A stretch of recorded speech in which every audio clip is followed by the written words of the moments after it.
జై శ్రీరామ్, జై శ్రీరామ్, జై శ్రీరామ్. ఓకే, సో నా పేరు వచ్చేసి ప్రవీణ్ కుమార్. సో అంటే మాకు యూట్యూబ్ ఛానల్ నుంచి మేము ఏం చేస్తామంటే మా యూట్యూబ్ ఛానల్ ద్వారా మేము ఏం చేస్తామంటే ఒక హిందూ ధర్మం రిలేటెడ్ దానికి సంబంధించి మేము చేస్తాం. ఇక్కడ మేము ఆంధ్రప్రదేశ్, తెలంగాణ అంతలక మేము తిరుగుతూనే ఉన్నాం. విజయనగరము, ఏలూరు, తర్వాత చాలా ప్రాంతాలలో కూడా వెళ్ళాం. మా వీడియోస్ అన్ని మీరు యూట్యూబ్లో చూస్తే ఉంటాయి.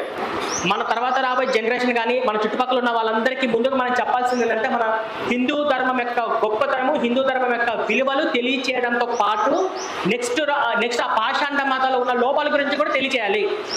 అవునా కదా? సో మన హిందూ ధర్మం గొప్పతనం మనం చెప్తాం, వాళ్ళకు చెడు ఏదో చెప్తే మంచి ఏదో తెలుస్తుంది. అవునా కదా? సో మా మెయిన్ మోటివ్ అదనమాట.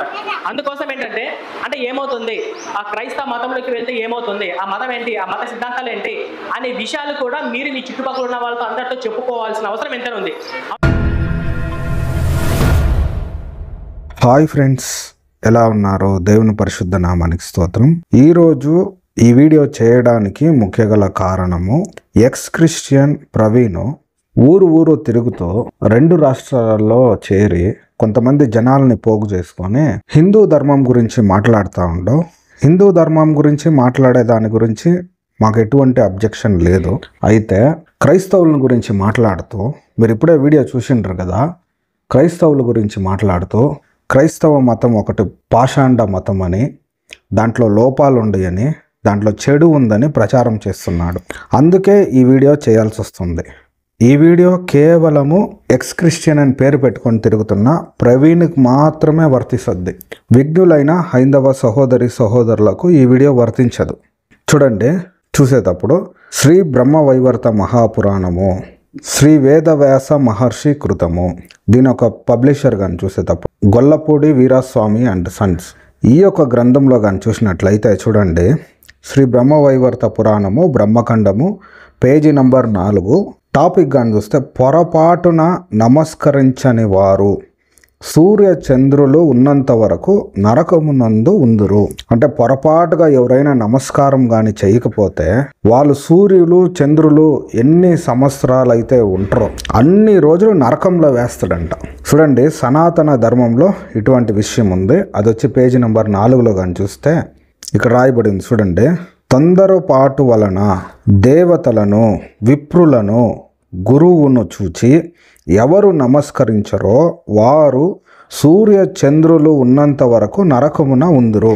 అంటే పొరపాటుగా, అదేమో కావాలని కాదు, పొరపాటుగా ఏమో తెలియక ఏమైనా కానీ నమస్కరింపకపోతే ఎవరికంట, దేవతలకి, విప్రులు అంటే ఎవరంటే బ్రాహ్మణులు, గురువులు అంటే పండితులు ఉంటారు కదా, వాళ్ళని చూచి ఎవరు నమస్కరించరో వారంట సూర్య చంద్రులు ఎన్ని సంవత్సరాలు అయితే ఉంటారో అన్ని రోజులు నరకంలో వేస్తారంట. ఇది కదా వివక్ష అంటే. ఆ బైబిల్లో తప్పులున్నాయని ఈ ప్రవీణ్ మాట్లాడుతూ ఉండు కదా, ఇటువంటి వాటిని కానీ చెప్పాలా. సనాతన ధర్మంలో ఇటువంటి విషయం ఒకటి ఉంది.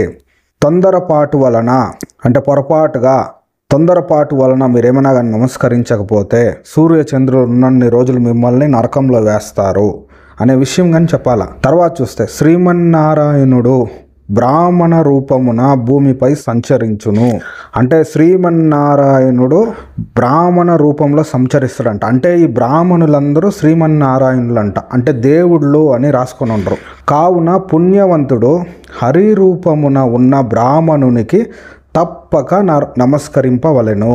అంటే హరి రూపంలో ఉండే ఈ బ్రాహ్మణుడిని నమస్కరించాలంట. అంటే ఏమని చెప్తుండ్రంటే బ్రాహ్మణులందరూ దేవుళ్ళు అని రాసుకొని ఉండరు. ఏం ప్రవీణ్, ఇది నీకు కనపడలేదా? బైబిల్లో వివక్ష ఉంది, బైబిల్లో తప్పులు ఉన్నాయని మాట్లాడుతున్నావు కదా, ఇది కానీ జనాలకు చెప్పు. తొందరపాటు వలన ఏదో పనులు ఉంటాయి, బిజీగా ఉంటాయి, ఆ టైంలో నమస్కారం పెట్టే కావద్దు. అంత మాత్రాన సూర్య చంద్రులు ఉండే అన్ని రోజులు నరకంలో వేస్తావా? ఇది నీకు తప్పుగా అనిపించలేదా? దీంట్లో ఇది చాలా ఘోరమైన శిక్ష కదా.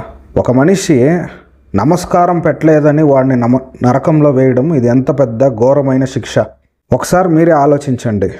ఈ వీడియో చూస్తున్న విఘ్నులైన హైందవ సహోదరి సహోదరులారా, మీరే ఆలోచించండి. సోషల్ మీడియాలో బైబిల్ గురించి తప్పుగా ప్రచారం చేస్తున్నాడు. తొందరపాటుగా ఇంత ఘోరమైన శిక్ష విధించేది, ఇదెంత దారుణం కదా. ఒకసారి మీరే ఆలోచించండి. ఈ వీడియో మీకు కానీ నచ్చినట్టయితే లైక్ చేయండి, షేర్ చేయండి. ఇటువంటి మరెన్నో వీడియోల కొరకు మా ఛానల్ని సబ్స్క్రైబ్ చేసుకోండి. ఇంకొక అద్భుతమైన వీడియోతో మళ్ళీ మీట్ అవుదాం. అంతవరకు దేవుడు మిమ్మల్ని కాపాడునుగాక. ఆమేన్.